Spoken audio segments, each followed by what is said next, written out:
SP Velumani இந்த மாதிரி எல்லாம் பண்ணிவிட்டு இன்னைக்கு எடப்பாடியார குறை சொல்லிருங்க. தோல்வி அடைஞ்சா என்ன செய்யணும்?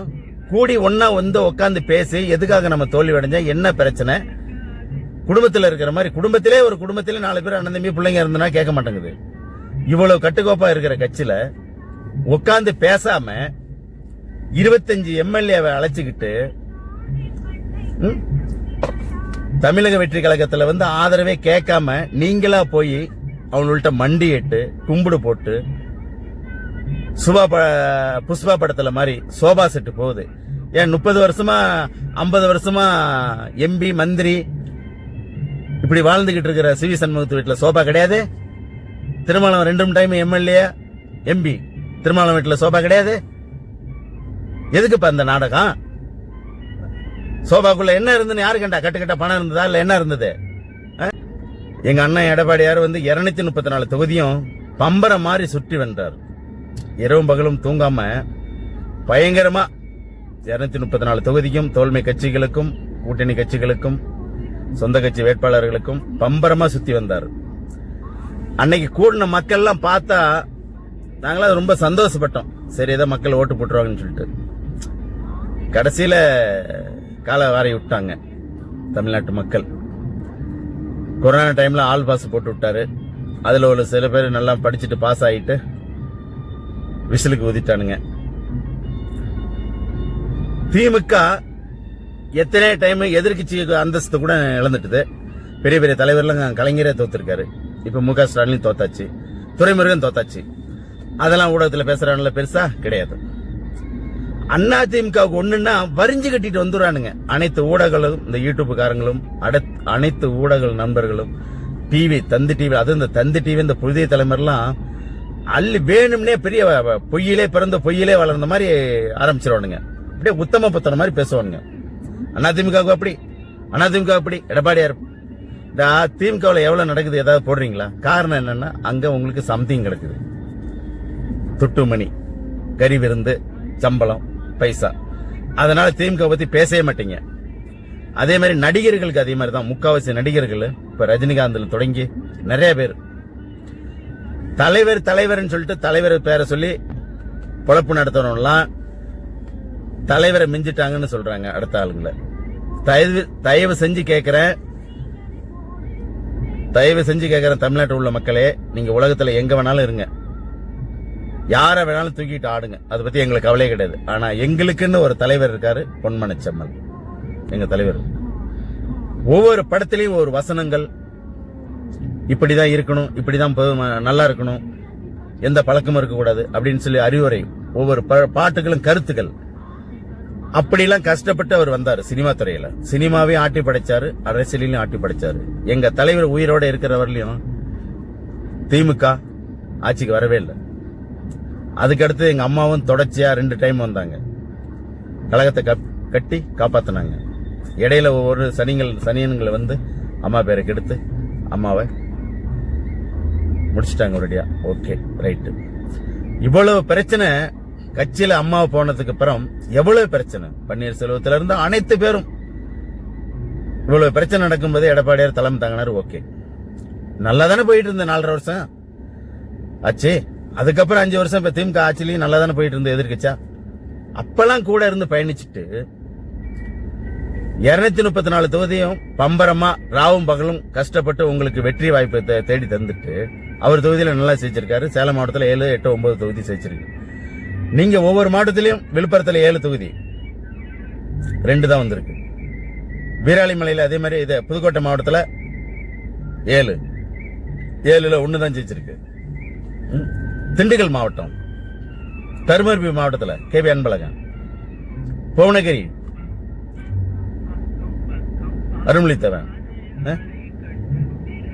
எஸ்பி வேலுமணி இந்த மாதிரி எல்லாம் பண்ணிவிட்டு இன்னைக்கு எடப்பாடியார குறை சொல்லிருங்க. தோல்வி அடைஞ்சா என்ன செய்யணும்? கூடி ஒன்னா உட்கார்ந்து பேசி எதுக்காக நம்ம தோல்வி அடைஞ்சா என்ன பிரச்சனை? குடும்பத்தில் இருக்கிற மாதிரி குடும்பத்திலே ஒரு குடும்பத்திலே 4 பேர் அண்ணன் தம்பி பிள்ளைங்க இருந்தனா கேட்க மாட்டேங்குது. இவ்வளவு கட்டுக்கோப்பா இருக்கிற கட்சியில உட்கார்ந்து பேசாம 25 எம்எல்ஏவை அழைச்சுக்கிட்டு தமிழக வெற்றி கழகத்துல வந்து ஆதரவே கேட்காம நீங்களா போய் அவங்கள்ட்ட மண்டிட்டு கும்பிடு போட்டு புஷ்பா படத்துல மாதிரி சோபா செட்டு போகுது.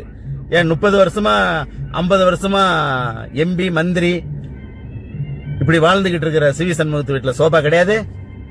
Thirumavalavan 2 time MLA MP, Thirumavalavan வீட்டுல சோபா கிடையாது? எதுக்குப்பா இந்த நாடகம்? சோபாக்குள்ள என்ன இருந்துன்னு யாரு கண்டா? கட்டுக்கட்ட பணம் இருந்ததா இல்ல என்ன இருந்தது? அந்த சோபா தூக்கிட்டு போகும்போது அதுல தேல்லாம் இல்லையா? தேலு நண்டு வாக்கல் இல்லையா? உங்களை பதம் பார்க்கலையா? அதுக்கு என்ன ஆடம்பரம், என்ன ஸ்டைல? விஜய் வயசு என்ன, உங்க வயசு என்ன? வீந்து வீந்து கும்பிடுறீங்க சட்டசபையில. எடப்பாடியார் அவ்வளவு கேவலமாயிட்டார். உங்களுக்கு 234 தொகுதியிலும் உங்கள்ட்ட கூட இருந்து பழகி மழையிலும் வெயிலிலும் நொந்து போய் அவ்வளவு பிரச்சாரம் பண்ணி அவர் தொகுதிக்கும் போய் அவர் தொகுதியில சூப்பரா செஞ்சிருக்காரு. திமுகவில் பத்தியா ஸ்டாலின் தோத்தாச்சு தலைவர், பொதுச் செயலாளர் அண்ணன் ஓட்டவார நாராயணன், அண்ணன் வன்னீர், காட்பாடி துரைமுருகன், உத்தமபுத்திரன் தோத்து போனாரு. ஏதாவது அந்த நீச போடுறான்ல பத்திரிக்கையில போட மாட்டானுங்க. காரணம் என்ன? ஊடகம் பூரா அவனுக்கு கையில் இருக்கு. அண்ணாதிமுக மேல ஊடகங்கள்ல எங்களை மாதிரி கஷ்டப்படுறவங்க தொண்டர்கள் வெறியர்கள் தான் நாங்க தொண்டை கத்தி கத்திக்கிட்டு கிடக்கணும், காட்டு கத்து கத்திட்டு கிடக்கணும். நீங்க ஜெயிச்ச பிறகு அம்மா மீனா சீமா ரோசி லிப்டிக் ஏத்த ராசி ரோசி கலர் அக்கா உள்ள வந்தாங்க. சகுனி ஆமன் வஞ்சர வீட்டுல மாதிரி சகுனி ஆயிட்டாங்க. அக்கால கொண்டுட்டு வந்து ஆட்டம் போட்டு லாட்டி டிக்கெட் சுரண்டல். எத்தனை ஏழைங்கள் வயிற்றுல அடிச்ச காசு, உடம்பு உழைச்சு சம்பாதிச்ச காசு லாட்டி டிக்கெட். எங்க பரிசு தலைவி அம்மா 2010 11 தடை போட்டது, 11 12 தமிழ்நாட்டில் இருக்கக்கூடாது. எத்தனை ஏழைகள் வயிற்றுல அடிச்ச லாட்டி டிக்கெட் சம்பாதிச்சு வச்சிருந்த காசை வச்சுக்கிட்டு மார்டின் குடும்பம் அந்த காசை வச்சுக்கிட்டு கணக்கு போட்டிருக்காங்க பாரு. அண்ணா திமுகவுக்குள்ள நீ புந்துக்க, விஜய் கட்சியில நான் புந்துக்கிறேன், பாண்டிச்சேரியில நம்மால் இருக்கட்டும். அன்னைக்கு ரங்கசாமி அண்ணன் பதவி இருக்கிற அன்னைக்கு போய் கும்பிடு போடுறீங்க. ஏன்னா அங்கேயும் லாட்டி டிக்கெட் ஆரம்பிச்சோம்னா வசூல் வேட்டை ஆடலாம்ல. என்னமா நியாயம்? யாராவது மக்களுக்கு இவ்வளவு யூடியூப் சேனல் பாக்குறீங்க, இவ்வளவு டிக்டாக் பாக்குறீங்க, இவ்வளவு இன்ஸ்டாகிராம்ல பாக்குறீங்க, பேஸ்புக்ல பாக்குறீங்க, சன் டிவின்னு சொல்லிட்டு பாக்குறீங்க. அந்த சீரியலை பார்த்து தானே கெட்டு போறீங்க குடும்பத்துல. சீரியல்ல மாமியார் மருமவ சண்டை, நாத்தனாருங்களுக்கு கொத்தங்கொந்தனாருக்கு சண்டைங்கள, இந்த சண்டை இதெல்லாம் பார்த்து தானே கெட்டு போறீங்க. இந்த நியூஸ்லாம் பார்க்க மாட்டீங்களா? தமிழ்நாட்டை குடிசேர ஆகிட்டான்ல லாட்டி டிக்கெட் காரணம் 3 பேர் வந்து பாண்டிச்சேரி, தமிழ்நாட்டில் 2. இவ்வளவுக்கும் காரணம் யாரு? அப்புறம் அண்ணாமலை ஜி, அந்த ஆடிட்டர் குருமூர்த்தி ஜி, இது இடையில 2 பேர் இருக்காங்க. கோலாகால சீனிவாசன் அண்ணன் ஒருத்தர், ராஜகோபாலன் ஒருத்தர் ஒரு ஐயர் இருக்காரு. இவங்க 2 பேரும் ஐயோ ஆரம்பத்துல வந்து எடப்பாடி அப்படி வருவார் இப்படி வருவார், ஸ்டாலின் அடிவார் அப்படி இப்படின்னு சொல்லிவிட்டு இப்ப அப்படியே திசை திருப்பிட்டாங்க. விஜய் நம்பர் 1, 60 வருஷத்துக்கு இன்னும் அவர் தான் சிஎம். அப்புறம் அடுத்தது இடையில வந்து பிரதமரா கூட ஆவாரு. அப்ப இவர் பிரதமர் ஆயிட்டா மோடி என்ன பண்றது? ராகுல் காந்தி என்ன பண்றது? பிரியங்கா காந்தி என்ன பண்றது? நேரு குடும்பம் என்ன பண்றது? 59 வருஷத்துக்கு அப்புறம் முன்னாடி 1967 காமராஜர் ராஜா நடந்தது. அதுக்கப்புறம் நானும் நிறைய பேர்த்த பார்த்திருக்கேன். சி.கே. மூப்பனார்ல இருந்து, சி.கே. வாசன்ல இருந்து, காங்கிரஸ் பா சிதம்பரத்துல இருந்து அனைத்து பேரும் நாங்க மீண்டும் காமராஜர் ஆட்சி தமிழகத்துல நாங்க வருவோம்னு சொல்லி காமராஜே மறந்துட்டாங்க. கர்ம வீரர் காமராஜே மறந்தாச்சு. அப்படி மறந்துட்டு இப்ப எவன் ஓட்டு போட்டு எவன் மிஷினை வச்சு அடிச்சு விஜய்க்கு லக்கா லாட்டரி டிக்கெட் மாதிரி லாட்டரி டிக்கெட் மாதிரி அதுவும் அர்ஜுனா லாட்டரி டிக்கெட் ஏஜென்ட் இருக்காருல லக்கா கொண்டு வந்துட்டான்னு 108 ஆம்புலன்ஸ் எதுக்கு அவசர சிகிச்சைக்கு உதவாற மாதிரி 108 கணக்கு பண்ணி 1 ராஜினாமா 107 கொண்டாந்து உட்கார வச்சாச்சு நாற்காலியில. அங்க இருந்து ராகுல் பையா உடையாராருப்பா 5 சீட்டு நாங்க ஜெயிச்சிருக்கோம். 28 சீட்ல 5 ஜெயிச்சிட்டோம், 23 அவுட். 5 சீட்ல எப்படி வச்சிட்டாலும் ஒரு 4 மந்திரி 3 மந்திரி வாங்கலான்ட்டு இவனை கூப்பிடுறதுக்குள்ள நீ உடையார. நீ ராகுல் காந்தி நேருக்கு பேரன்,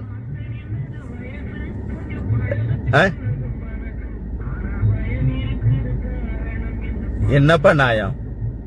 ராஜீவ்காந்தி மகன்.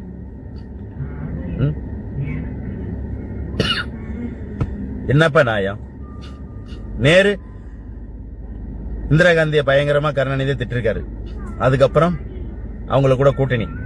நேருவின் மகளே வா, நிலையான ஆட்சி தருக. தலைவரை சொல்லி இந்திரா காந்தி சொல்லி தலைவரே ஒரு தடவை ரிசைன் பண்ணீங்க 80ல. என்னாச்சு? தலைவர் மீண்டும் வந்துட்டார்ல. ஆண்டிப்பட்டியில புருக்கலை மருத்துவமனையில் அமெரிக்காவில் படுத்துட்டு ஆண்டிப்பட்டியில சேர்ச்சாரு என் தலைவர். ராயப்பேட்டையில படுத்துக்கிட்டு பரங்கிமலையில சேர்ச்சாரு என் தலைவர். கருணாநிதி சேர்ச்சிருக்க முடியுமா? இல்ல வேற யாராவது சேர்ச்சிருக்காங்களா தலைவர்? அப்படியாப்பட்ட தலைவரை போய் சினிமாவில் இருக்கிறவன் எல்லாம் அவங்க மிஞ்சிட்டாங்க, இவங்க மிஞ்சிட்டானுங்க. அண்ணே, நடிகர்களுக்கு அனைத்து பேத்துக்கும் சரி, அரசியல்வாதிகளுக்கும் சரி, எங்க தலைவரை தவறாக பயன்படுத்தக்கூடாது. டிக்டாக்லயும் சரி அவருடைய வாய்ஸ போட்டு கிண்டல் பண்றதோ இதெல்லாம் வச்சுக்க கூடாது. எங்க தலைவர் தான். தலைவி அடுத்து அண்ணன் எடப்பாடியார். நீங்க யார வேணாலும் சொம்பு தூக்குங்க, யார வேணாலும் கொண்டாடுங்க. இந்தியா சுதந்திரம் பெற்ற நாடு. யாரு வேணாலும் வரலாம், யாரு வேணாலும் வாழலாம், அழியலாம், எது வேணாலும் செய்யலாம். ஆனா உண்மையை பேசுங்க, உண்மையை சொல்லுங்க, நல்ல முறையில நடங்க. அதுதான் எங்களுக்கு பிடிக்கும். தலைவரை அடுத்தவங்களை கூட ஈடுபடுத்தாதீங்க. ரஜினிகாந்த் அண்ணா அவர்களே, நீங்களா தலைவரை பத்தி பேசவே கூடாதுன்னு நீங்க எவ்வளவு தடவை பேசிருக்கீங்க. யார் எடுத்தாலும் எம்ஜிஆர் ஆக முடியுமா? எம்ஜிஆர் ஒரு அவதார புருஷன் பேசிட்டு இன்னைக்கு சொல்றீங்க தமிழ்நாட்டில் மக்கள் திலகம் எம்ஜிஆரையும் ஆந்திராவில் எம்டி ராமராவையும் மிஞ்சிவிட்டார் என் அருமை தம்பி விஜய்ங்கிறீங்க. என்னென்ன நாக்கு இப்படி மாத்தி பேசுது. இந்த மாதிரி பேசக்கூடாதுன்னு. என் தலைவர் தான். ஒரே தலைவர், ஒரே புரட்சி தலைவர், ஒரே புரட்சி தலைவி, ஒரே புரட்சி தமிழர் எடப்பாடியார். நீங்க பேசக்கூடாதுண்ணா. ரஜினிகாந்த் அண்ணன் நீங்கள பேசக்கூடாது. யாருக்கு வேணாலும் சொம்பு தூக்குங்க, யாருக்கு வேணாலும் எது பண்ணுங்க. அது அவங்க விருப்பம். கட்சி, கொள்கை, கோட்பாடு எது வேணாலும் செய்யுங்க, கவலையே கிடையாது. ஆனா எங்க தலைவரை பத்தியோ அதிமுக பத்தியோ பேசுறதுக்கு யாருக்கும் தகுதி கிடையாது. அர்ஜுனா அவர்களே, இப்ப மந்திரி ஆயிட்டீங்க. புரட்சி தமிழர் எடப்பாடியாரை பார்த்து கொல்லப்புறம் வந்தீங்க. யாரு கொல்லப்புறத்துல வந்திருக்கா? யாரு? உன் மாமியாரு, நீனு, உன் மச்சன அங்க பாண்டிச்சேரி. புரியுதா? பாண்டிச்சேரி. அதனால யாருக்கு எதுக்கு வேணாலும் செய்யுங்க. அதிமுகவை யாரும் குறை சொல்றது தகுதியே கிடையாது. இந்த யாராவது ஒரு போட்டா ஒரு ஓரமா போட்டிருப்பானு பிறகு தாவேக்கால தலைவரை, அதுக்கு 2-3 பேரு அதிமுக கட்சி பேரை சொல்லிக்கிட்டு விஜய் எம்ஜிஆர் மறக்கல அப்படிங்கிறாங்க. அதிமுக பேரை சொல்லிக்கிட்டு, தலைவர் பேரை சொல்லிக்கிட்டு, இதெல்லாம் எதுக்கு அப்படின்னு தெரியல.